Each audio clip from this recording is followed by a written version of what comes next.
Nous aimerions lire ensemble une parole de Dieu et demander ensuite à Dieu de nous bénir. Nous lisons le prophète Ésaïe au chapitre 66. Je voudrais demander que nous nous levions pendant que nous lisons la parole. Ésaïe 66, verset 1. Le Seigneur a encore dit, le ciel est mon trône et la terre mon marchepied. Quelle maison me bâtirez-vous et quel sera le lieu de mon repos? Verset 2. Ma main a créé tout. Cet univers et toutes ces choses ont été créées.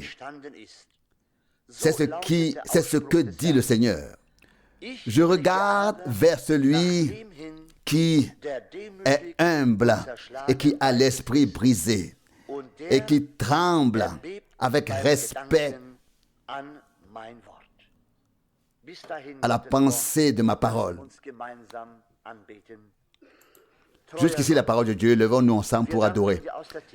Dieu fidèle, nous te remercions à nouveau du fond de nos cœurs pour ce jour de grâce et pour cette soirée, pour cette heure. Seigneur, nous savons que tu as créé les cieux et que tout ce qui est visible et invisible est né de ta parole toute puissante. Nous t'adorons et louons ton nom glorieux.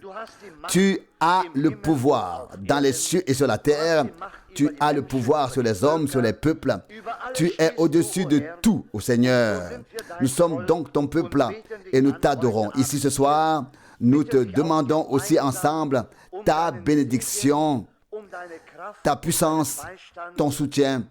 Nous te demandons de nous parler par ta sainte et précieuse parole, ô Seigneur, doté du milieu de nous, de nos cœurs, tout ce qui ne t'est pas agréable. Tu connais en effet nos cœurs et nous avons lu que tu regardes ceux qui ont le cœur humble et l'esprit brisé.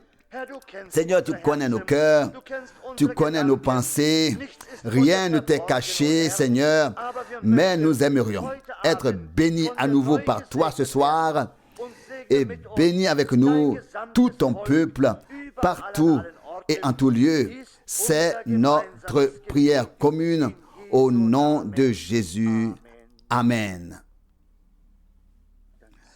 Remercié soit le Seigneur pour la grâce et le privilège que nous avons d'être à nouveau ici pour adorer et apporter au Seigneur les remerciements qui lui sont dus. Nous sommes tous touchés par le décès du frère Borkowski. Je vois que ses proches sont ici. Nous partageons avec vous la souffrance d'une part et la joie d'autre part, car nous avons la certitude qu'il est auprès du Seigneur. Ce ne sont pas des paroles pieuses, ce ne sont pas des paroles en l'air, c'est un fait divin. Aucun de ceux qui ont placé leur confiance dans le Seigneur sera confus. Nous connaissons depuis de nombreuses années, depuis les temps anciens, et quand je pense aux frères qui ont servi à Brême après la Seconde Guerre mondiale, le frère Bergholz ou Mittelstedt, et à tous ceux qui ont été ou ont été, il y en a un parmi eux qui a trouvé son chemin dans la rue, qui a pris sa guitare et qui a témoigné et qui a chanté et joué pour la gloire du Seigneur. Il n'était peut-être pas souvent devant ici, mais il savait en qui il croyait. Et il savait qu'il devait témoigner de ce que Dieu avait fait dans sa vie. Et je crois que la bénédiction est restée. Nous devons tous partir. Tous les prophètes sont venus et sont partis. Les plus grands d'entre eux ont été ramenés chez eux dans la gloire. Der Tag kommt, Le jour viendra an dem wir dann où nous serons réunis für immer pour toujours. vereint sein werden. Et ce Und sera das wird le plus der schönste Tag sein. beau jour. Ein Liederdichter singt, Un es auteur war de der chansons schönste chante: Tag, ce fut le plus grand, le plus beau jour que Dieu m'ait jamais donné. als Lorsque Jesus Jésus est venu in mein dunkles dans mon Erdgas obscure kam. existence terrestre. Aber der Mais le zweitschönste deuxième plus wird beau der sera sans doute sein, celui wenn wir où nous verrons unseren Herrn, face à face der uns notre Seigneur qui nous a aimés, und den en nous wir appelant à sortir lieben dürfen, et que nous pouvons aimer à nouveau. schauen werden von Angesicht zu Angesicht. Et cela de face à face. Die Erde ist La terre est une Realität, der réalité. Himmel, Le ciel est une réalité. das Leben, La vie sur terre est une réalité. das Leben. La vie au ciel est une réalité. Gott ist Dieu Gott. est Dieu. Wir haben es mit Et nous l'avons lu avec der Himmel le frère: les cieux sont mon trône und die Erde. et la terre l'escabeau de mes pieds. Gott erfüllt. Dieu remplit l'univers entier. Ich habe in den letzten Ces derniers jours, j'ai einem Gedanken laissé place à une pensée qui m'a sehr bewegt. beaucoup touché.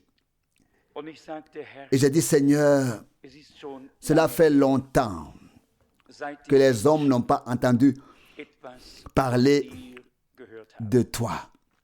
Über Gott Tout le monde peut parler de Dieu d'une manière ou d'une autre, diskutieren, discuter, exprimer des opinions, aber mais dass jemand que quelqu'un bezeugen puisse könnte, témoigner Gott hat geredet, que Dieu a parlé, hat sich que Gott Dieu s'est gewahrheit. révélé, Hat sein Wort qu'il a geschenkt, donné sa parole hat sich et s'est fait connaître. Und in mir Et stieg un désir s'est eine fait Sehnsucht auf, jour en moi. danach, Celui dass Gott noch que Dieu einmal puisse encore une fois unmissverständlich parler sans équivoque reden et und der Menschheit. faire une offre de grâce à l'humanité. Ich habe es einige Male Je me le vor suis mir répété plusieurs gesagt, fois als ich in meinem en faisant Haus les war, 100 pas dans ma chambre. Seigneur, wirst du schweigen, te tairas-tu jusqu'à ce que ton jugement arrive, ou parleras-tu encore une fois vorher avant? reden. Wir wissen, dass Nous Gott savons auf que mancherlei Dieu Weise parle de différentes manières, durch sein par Wort, sa parole, durch seinen Geist. par son esprit. Kann auch Il peut aussi durch den nous Heiligen parler à travers le départ de notre Geist frère, de notre bien-aimé frère, sprechen. de notre frère bien-aimé. Kann uns Il peut daran nous erinnern, rappeler que dass auch notre heure arrive aussi.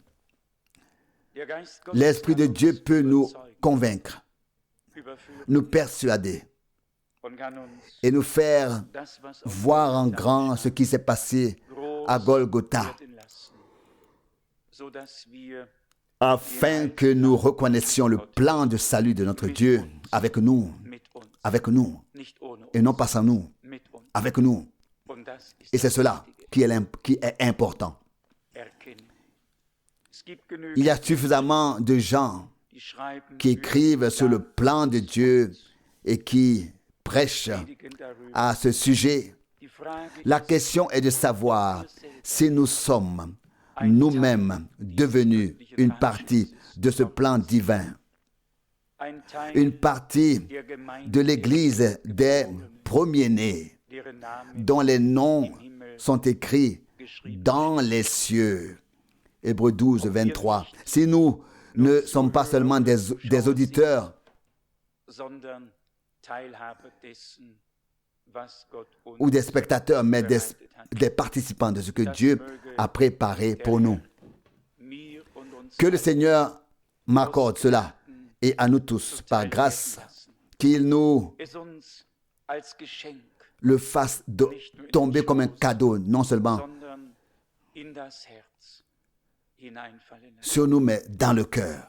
Welch ein Vorrecht, Quel privilège dass wir glauben de dürfen. pouvoir croire, de croire comme le dit l'Écriture.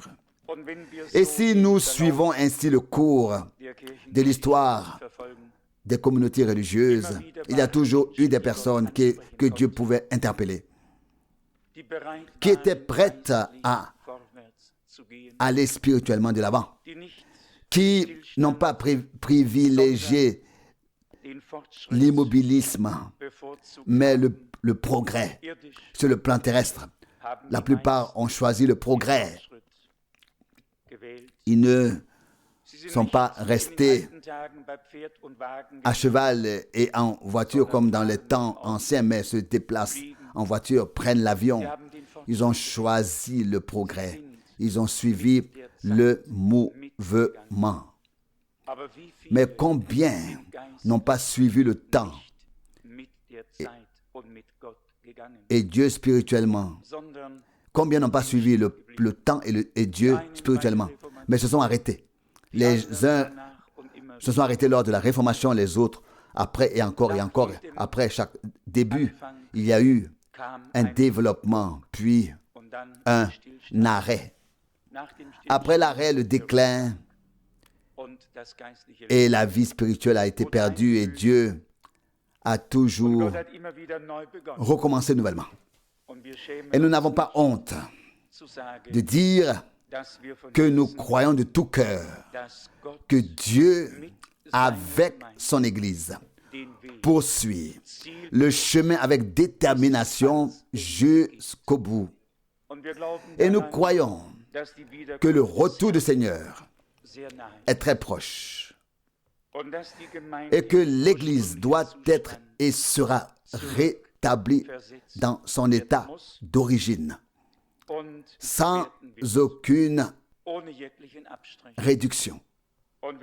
Et nous pouvons témoigner que notre bien-aimé frère Bokorski, dont nous nous souviendrons longtemps des prières, il était assis à peu près là où vous êtes assis en tant que famille ce soir, toujours ici, à ma gauche. Mais lorsqu'il s'agissait de prier, c'était lui qui était poussé à prier. Et nous nous sommes tous réjouis et avons prié avec lui. Il peut maintenant voir ce qu'il a cru. Beaucoup nous ont précédés et bientôt nous serons tous chez nous à la maison ensemble. Alors cela s'accomplira, ce que nul homme n'a vu, ce que nulle oreille n'a entendu. Dieu l'a préparé pour ceux qui l'aiment. 1 Corinthiens 2:9. Et lorsque nous avons reconnu que Dieu nous a aimés, profondément aimés, comment pouvons-nous faire autrement que de l'aimer à nouveau de tout notre cœur? Et il dit, celui qui m'aime gardera ma parole. Et ainsi que Dieu nous fasse la grâce, que cet amour puisse réellement se manifester en nous et par nous. Aimer avec des paroles, tout le monde peut le faire. Tout le monde peut servir le Seigneur en parole. Mais en acte et en vérité, tout le monde ne le peut pas. Et nous sommes assez honnêtes pour dire que nous ne pouvons pas non plus le faire par nous-mêmes. Mais nous pouvons tout aussi bien dire avec Paul, je peux tout par celui qui me rend puissant, qui me fortifie. Et c'est Christ. Livrés à nous-mêmes, nous sommes les plus misérables qui puissent exister.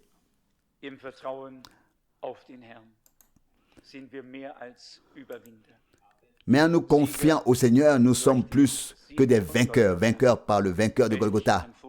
Quel privilège, quelle grâce. Je n'ai pas de parole particulière à dire ce soir.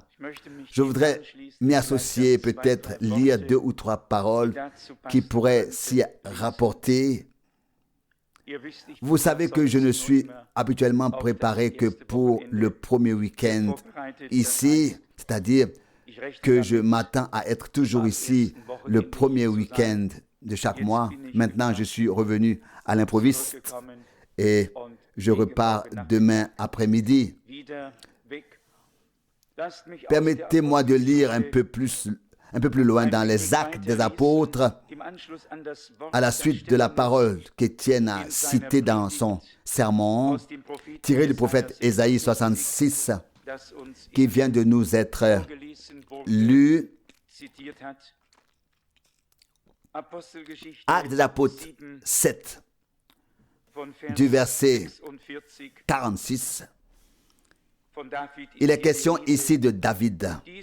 Verset 46. Actes des Apôtres 7. Celui-ci trouva grâce devant Dieu et demanda comme faveur de trouver une demeure pour le Dieu de Jacob. Verset 47.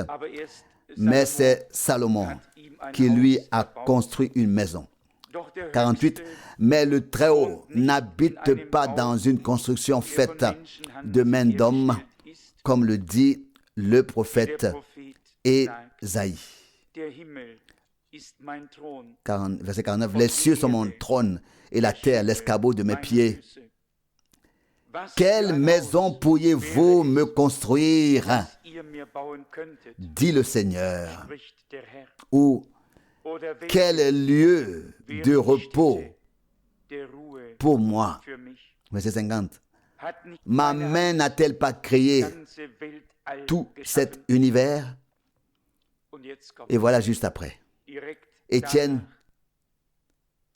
s'est rendu compte que les gens ne comprenaient pas ce que Dieu voulait faire d'eux, avec comme projet, avec eux, qu'il voulait en fait prendre place, habiter dans leur cœur, qu'il voulait leur faire ainsi grâce, qu'il voulait les sauver, qu'il voulait les rendre bienheureux, les bénir, les béatifier. Et c'est justement après cette parole du prophète Ésaïe qu'il a vu la réaction et qu'il éclate alors avec cette pensée au verset 51. « Oh, vous qui êtes obstinés, incirconcis de cœur et d'oreille, vous résistez sans cesse au Saint-Esprit, à l'Esprit Saint, comme vos pères, vous aussi. » Une parole très sérieuse. Je n'ai pas eu l'occasion de la lire. Je n'avais pas l'intention de la lire, hein.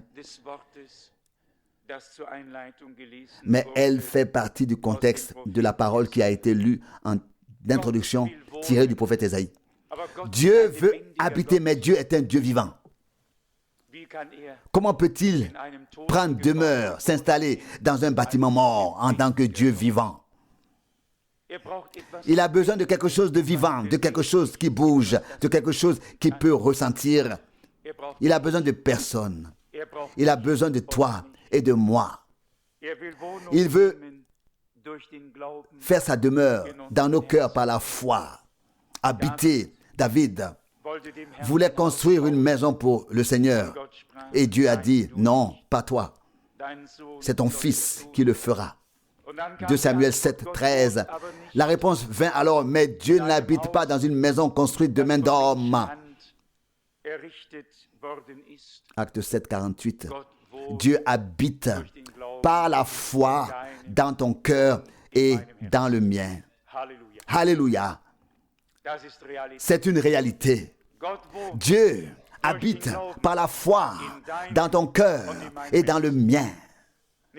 Pas entre ces quatre murs, mais dans ton cœur et dans le mien. Quand Étienne a constaté que les gens avaient leur temple et pensaient que c'était la maison de Dieu et que Dieu y habitait et qu'il faisait ce qu'il voulait dans cette maison de Dieu. En fait, il faisait ce qu'il voulait dans cette maison de Dieu. Qu'il vendait et faisait du commerce et jusqu'à ce que le Seigneur entre. Il a renversé les tables et a frappé entre elles en disant, vous avez fait de ma maison une caverne de voleurs. Matthieu 21, 13. Dieu veut faire sa demeure dans ton cœur et dans le mien. Avant cela, il veut faire le ménage. Aussi cette pensée cette notion de repos est également exprimée. Où est le lieu où je peux me reposer? Je dois penser à deux exemples. le premier au jour de Noé, il y eut un déluge. Et Noé lâcha une colombe.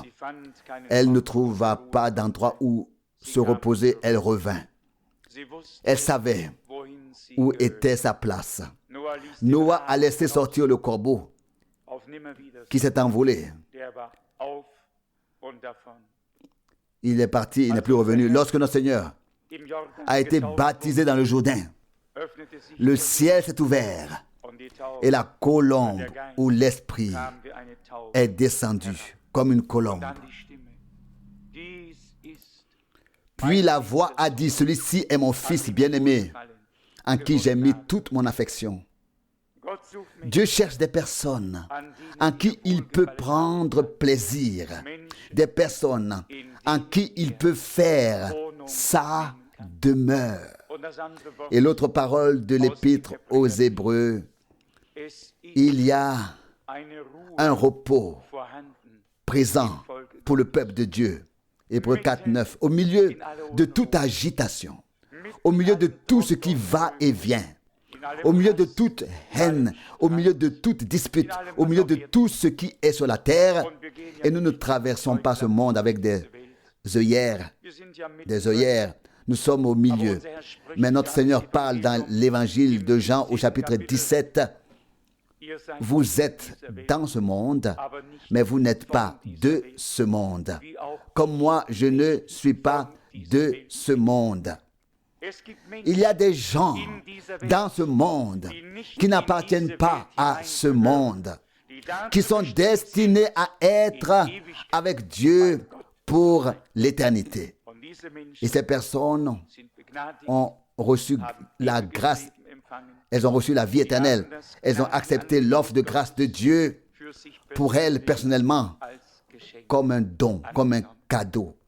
Et aujourd'hui encore, l'appel se fait entendre. Je crois une chose, et je suis sincèrement désolé que mes obligations m'empêchent de venir à Brême. Je suis sincèrement désolé. Et j'aimerais pouvoir y être. Car je suis conscient d'une chose. De très nombreuses prières de notre frère bien-aimé sont montées jusqu'au trône de Dieu. Et Dieu répond à la prière. Et nous pouvons nous y fier. Et vous pouvez compter sur le fait que la main du Seigneur se posera sur vous et que la bénédiction de Dieu viendra sur tous ceux qui sont prêts à ouvrir leur cœur et à recevoir la bénédiction. Même le cadeau le plus grand et le plus précieux que quelqu'un veut faire doit être accepté par la personne concernée. Un cadeau qui n'est pas accepté reste en possession de celui qui voulait l'offrir. Acceptons, recevons, laissons le Seigneur, Dieu, nous faire un cadeau. J'ai encore sur le cœur une autre parole d'Abraham à laquelle j'ai pensé juste avant la réunion, tirée de Genèse, chapitre 14. Je l'ai lu aujourd'hui et elle m'est revenue à l'esprit le soir. Genèse 14, à partir du verset 18. Melchisédek, roi de Salem, fit sortir de la ville du pain et du vin, et il était sacrificateur du Dieu très haut. Verset 19. Donc, Genèse 14, c'était verset 18, maintenant verset 19. Il le bénit alors en disant, béni sois-tu, Abraham, du Dieu très haut, créateur du ciel et de la terre. Verset 20. Et béni soit le Dieu très haut, qui a livré tes ennemis entre tes mains. Voici une pensée qui a pris une grande ampleur pour moi. Melchisédek, le roi de Salem, est allé à la rencontre d'Abraham. Il avait du pain et du vin. Une référence au repas, au souper. Du pain et du vin. C'était après la bataille. Les ennemis avaient été vaincus. Abraham avait vaincu avec Dieu. Et le Seigneur venait à sa rencontre. Les gens ont déjà beaucoup parlé et écrit sur ce passage de la Bible. Ils ont qualifié et décrit le roi de Salem comme tout sauf comme ce qu'il était réellement. Et qui était le roi de Salem? Le Seigneur lui-même.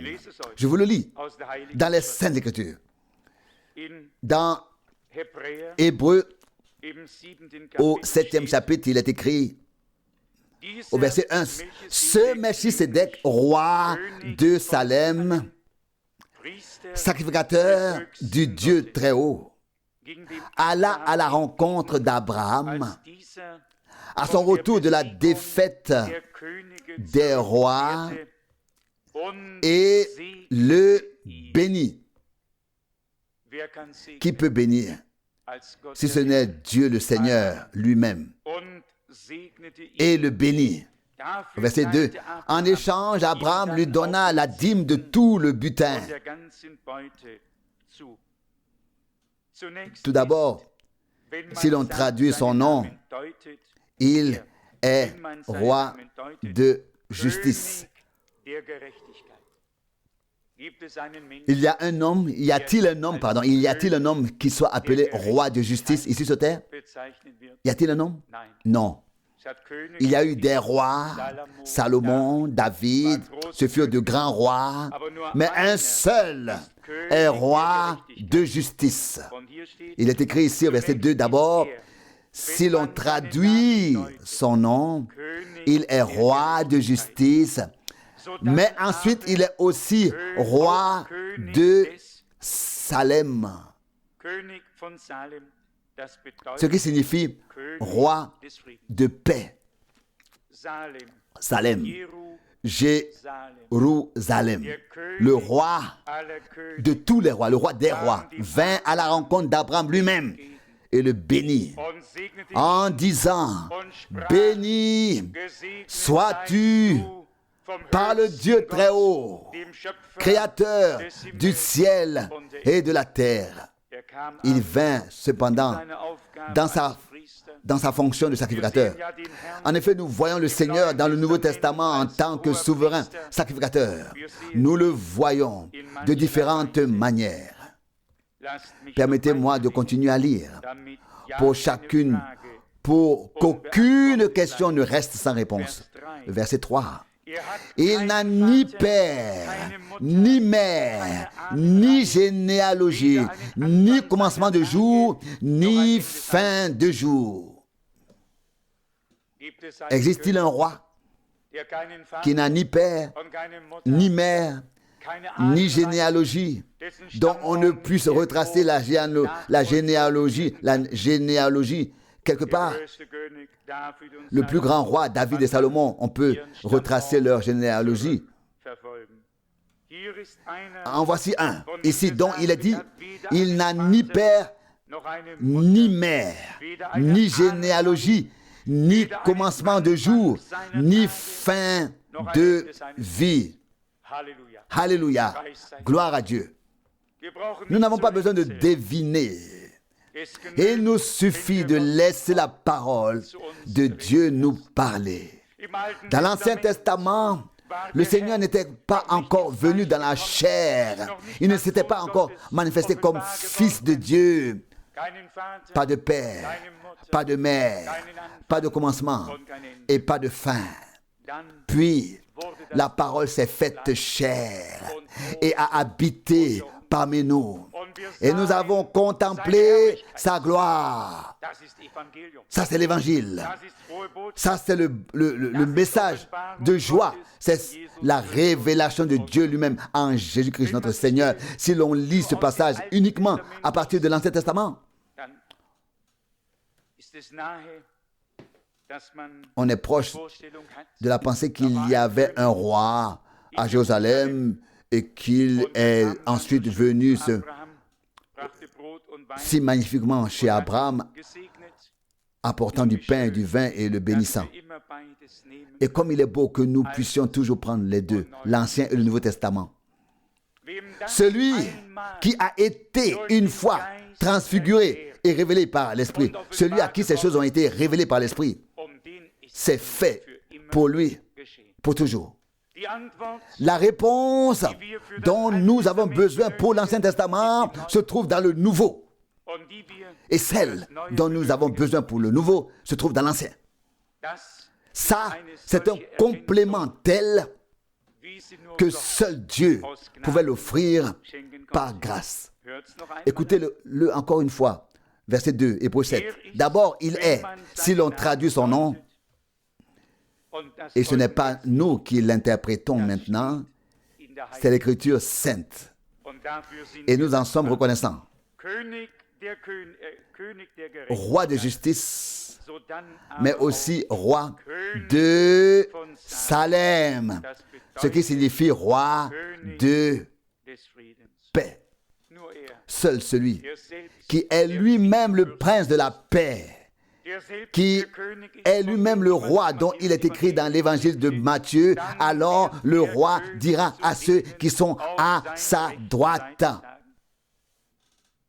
Et on lui demanda, es-tu le roi? Jean 18, 37, il a répondu, oui, je le suis. Je suis né pour cela et je suis entré dans ce monde pour rendre témoignage à la vérité. Et tout homme qui est de Dieu reçoit le témoignage divin. Nous ne sommes pas, je l'espère, des fanatiques. Nous sommes des gens qui ont les deux pieds dans la vie, mais qui, avec leur cœur, remercient Dieu pour ce qu'il a fait pour nous et pour beaucoup d'autres qui ont été sauvés. Et nous croyons que Dieu fera encore de grandes choses. Quelle joie de voir la réponse se poursuivre. Hébreux 7, 3. Il n'a ni père ni mère, ni généalogie, ni commencement de jour, ni fin de vie. Quelle merveille! Notre Seigneur, qui n'a pas eu de commencement, mais qui s'est manifesté au commencement et qui a ensuite parlé et agi tout au long de l'Ancien Testament, jusqu'à ce qu'il se fasse chair, qu'il se manifeste sous une forme humaine, afin de pouvoir nous ramener, nous les hommes, à la condition divine. C'est là tout le mystère. Dieu voulait faire des hommes, des enfants de Dieu, d'enfants d'hommes en faire des enfants de Dieu. Et c'est pourquoi il devait se manifester sous forme humaine dans son Fils Jésus-Christ. Revenons à cette pensée que Dieu le Seigneur vient à notre rencontre. Et il ne vient pas avec les mains vides. Il ne vient pas avec les mains vides. Il veut tenir le souper avec nous, le repas avec nous. Ne le lisons-nous pas ainsi dans Apocalypse au 3e chapitre? Peut-être l'ouvrons-nous encore. Apocalypse. Cela devrait se trouver au chapitre 3, où il est dit, j'entrerai chez lui et je prendrai le repas avec lui.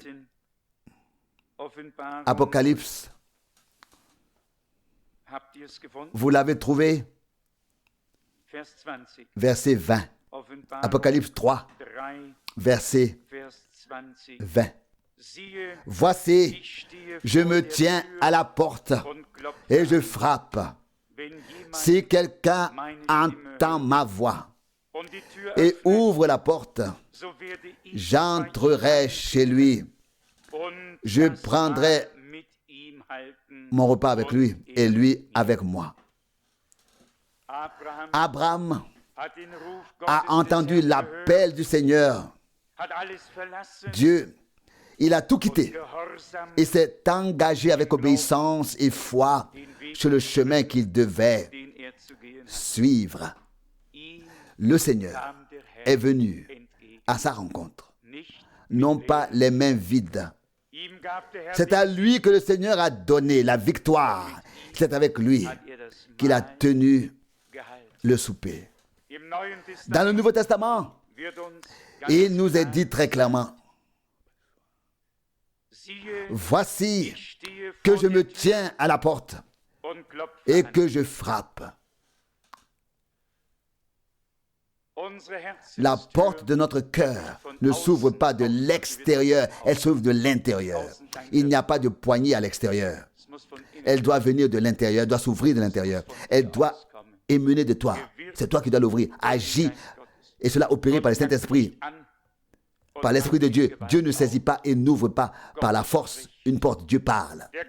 L'Esprit de Dieu avertit, exhorte. Il frappe à la porte. Il faut que tu ouvres. Il faut que j'ouvre. Il faut que tu dises oui. Il faut que je dise oui. Et nous pouvons dire, Seigneur, le soir vient. Entre chez nous. Luc 24, verset 29. Et que s'est-il passé lorsque le Seigneur s'est arrêté chez ses disciples qui étaient sur le chemin d'Emmaüs? Il rompit le pain. Il prit son repas avec eux. Et les Écritures disent qu'ils le reconnurent. Nous ne reconnaissons pas le Seigneur à beaucoup d'agitation religieuse, mais au fait qu'il rompe le pain de vie, qu'il nous nourrit et nous abreuve, qu'il est en communion avec nous, qu'il vient à notre rencontre, et pas avec des mains vides, pas avec des vaines paroles, pas avec de vaines promesses, mais avec des promesses divines, avec des paroles pleines, avec le plein évangile, qu'il n'a pas seulement à nous offrir, mais qu'il nous a donné, accordé. Et pour le croyant, l'accès a déjà été libre, libéré, ouvert. Le Seigneur dit, allez sur les routes près des haies et des clôtures et dites aux gens que tout est prêt. Venez au repas. Quelle pensée glorieuse. Quelle merveilleuse concordance de la parole. Là-bas, le Seigneur vient à la rencontre d'Abraham. Ici, le Seigneur frappe et dit, verset 20 d'Apocalypse 3, voici, je me tiens à la porte. Celui qui entend ma voix et ouvre la porte. C'est les deux. À la fois, il parle et il frappe. Les deux sont écrits ici. Je voudrais le relire, verset 20, Apocalypse 3. Voici, je me tiens à la porte et je frappe. Si quelqu'un entend ma voix et ouvre la porte. Et que dit le Seigneur? Dans Jean 10, mes brebis entendent ma voix. Elles n'entendent pas seulement frapper. Elles entendent aussi la voix. Alléluia, gloire à Dieu. Elles entendent les coups, puis elles ouvrent les portes, les yeux. Elles ouvrent les yeux. Elles ouvrent, puis elles entendent sa voix. Est-ce là ton expérience?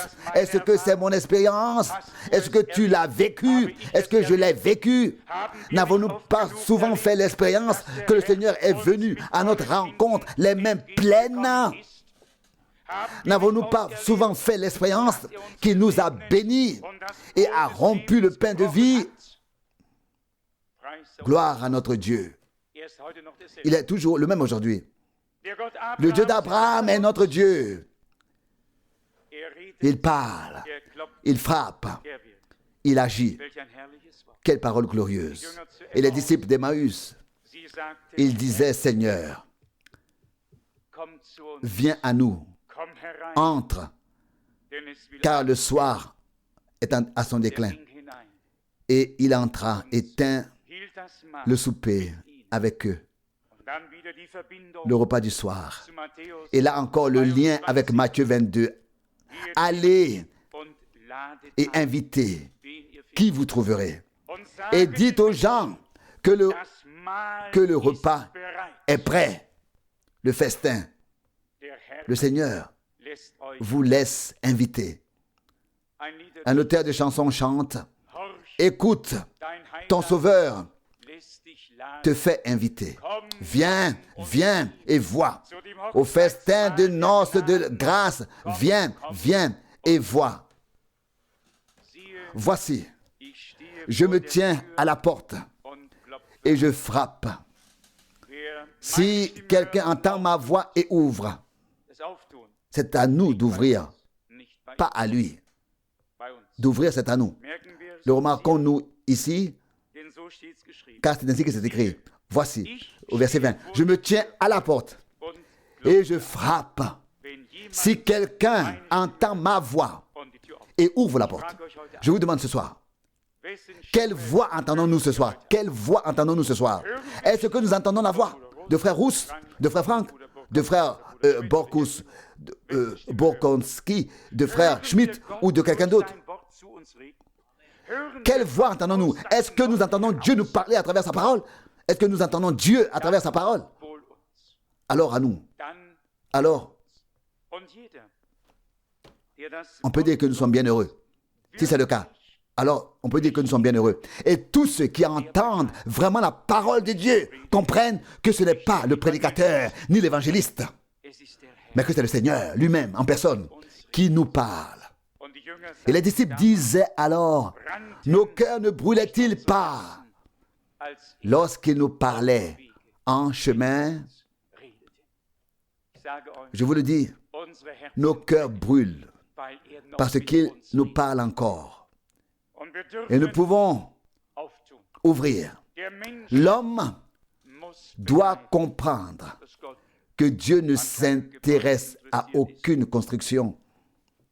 C'est peut-être aussi la pensée qui nous a poussés à construire de manière si primitive. Nous voulions juste un endroit où nous rassembler, un toit au-dessus de la tête. Dieu n'habite pas dans des palais, ni sur des hôtels dorés d'or. Dieu habite dans ton cœur et dans le mien.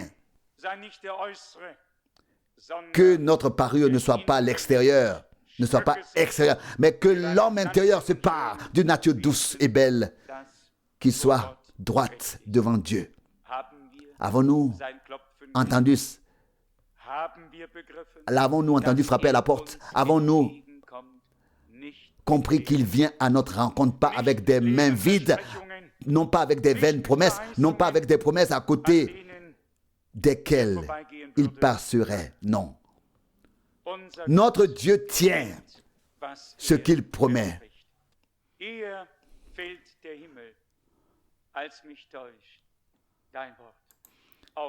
Tel que le ciel ne peut pas tomber, ainsi sa parole ne peut pas me tromper. Nous pouvons compter sur Dieu et sur la parole de Dieu, même au XXe siècle. Vous pouvez vous y fier. Louange et remerciement à notre Dieu.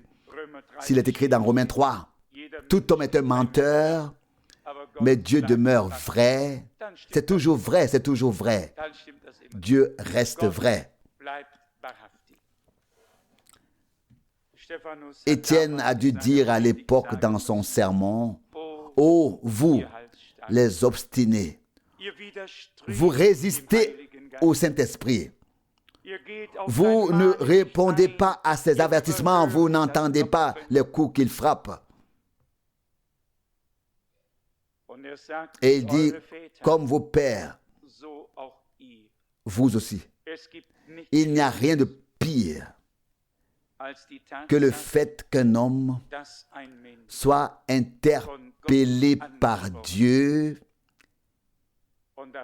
et qu'il prenne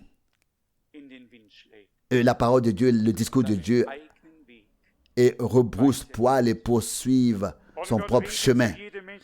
Et Dieu parle à chaque homme 2 ou 3 fois de telle ou telle manière, comme l'écrit Job.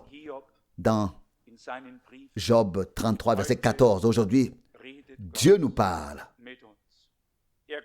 Il vient à notre rencontre pour partager le repas avec nous.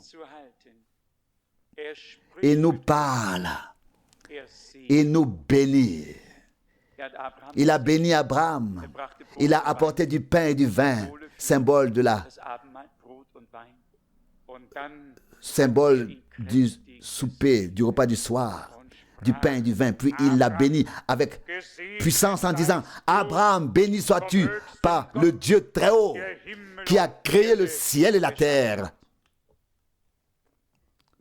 Que Dieu, ce Dieu tout-puissant, qui s'abaisse vers nous, pauvres humains, que cela lui plaise de nous bénir aujourd'hui, de nous bénir, de telle sorte que nous le sentions. Je pense que nous avons compris que l'Esprit de Dieu nous parle aujourd'hui à moi et à toi. Le Seigneur vient à notre rencontre, à toi et à moi, ce soir. Toi et moi, nous devons avoir une rencontre avec le Seigneur aujourd'hui. Et il ne vient pas avec des mains vides. Il ne vient pas les mains vides. Il a quelque chose à offrir. Chaque fois que nous rencontrons le Seigneur, il a toujours eu quelque chose à nous offrir jusqu'à aujourd'hui. Nous entendons frapper à la porte et nous lui demandons d'entrer. Nous entendons sa voix, la voix de sa parole. Il y a beaucoup de voix sur la terre, mais celle-ci, ici, la Bible est sa voix et ses brebis. Il a dit, mes brebis entendent ma voix. Puissent les paroles que nous avons méditées ce soir en toute simplicité être utilisées par Dieu pour nous bénir, pour que nous ayons notre rencontre personnelle avec le Seigneur. Et dire à tout prix, Dieu fidèle, quel privilège tu as de nous parler encore. Quel privilège de pouvoir croire comme l'ont dit les Écritures. Loué et exalté soit le nom du Seigneur.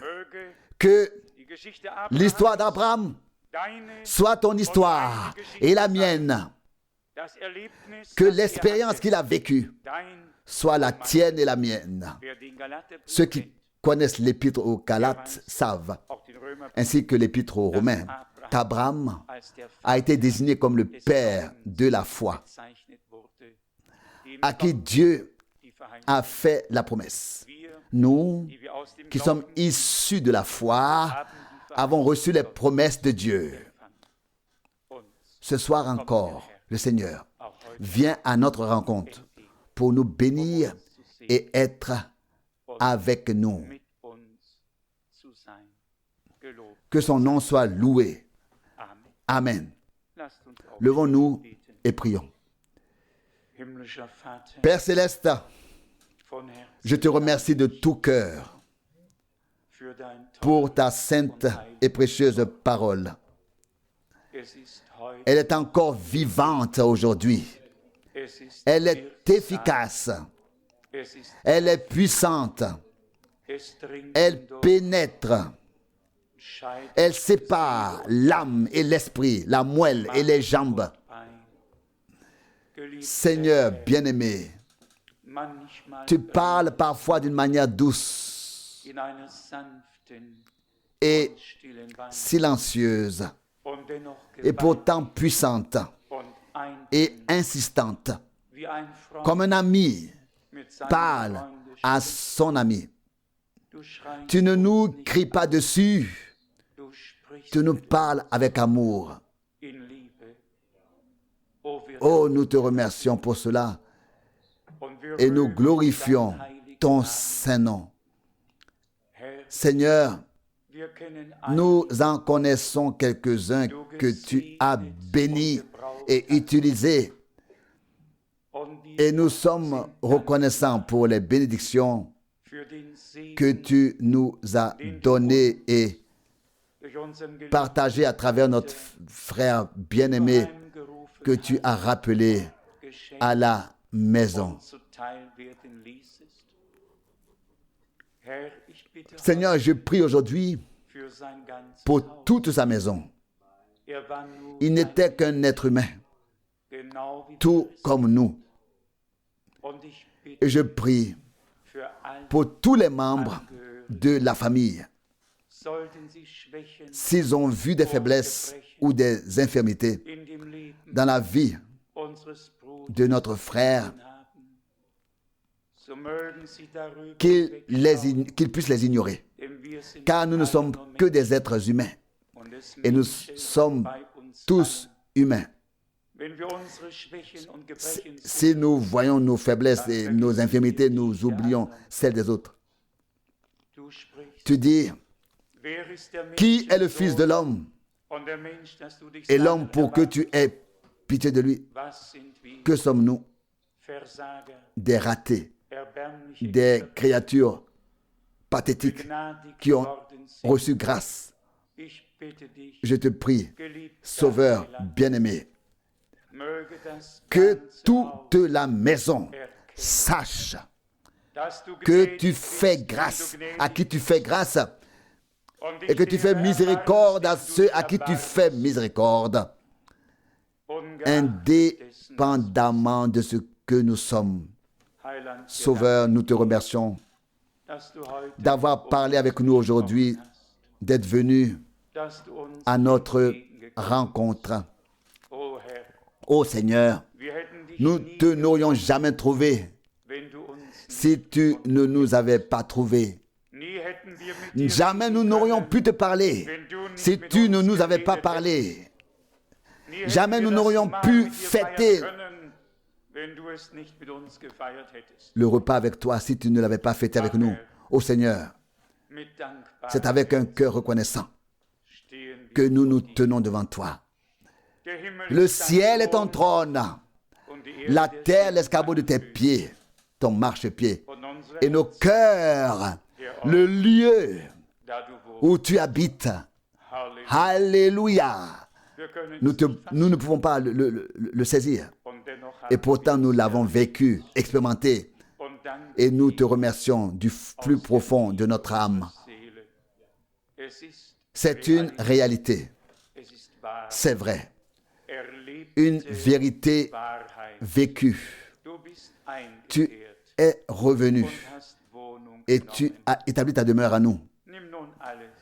Enlève maintenant de nous tout ce qui ne te plaît pas. Purifie-nous et sanctifie-nous. Fais de nous des récipients, des vases que tu peux remplir, que tu peux bénir, que tu peux ensuite utiliser et mettre en bénédiction. Nous avons aussi une autre requête. Seigneur bien-aimé, si tu veux que tu puisses encore parler encore une fois à l'humanité avant le jugement, s'il te plaît Seigneur, ne parle pas seulement au moment du jugement, quand il sera trop tard. Parle dès aujourd'hui, car aujourd'hui, si nous entendons ta voix, nous n'endurcirons pas nos cœurs. Tu as frappé, nous avons entendu. Tu as parlé, nous avons cru. Nous te remercions pour cela. Sauveur bien-aimé, bénis avec nous ton peuple tout entier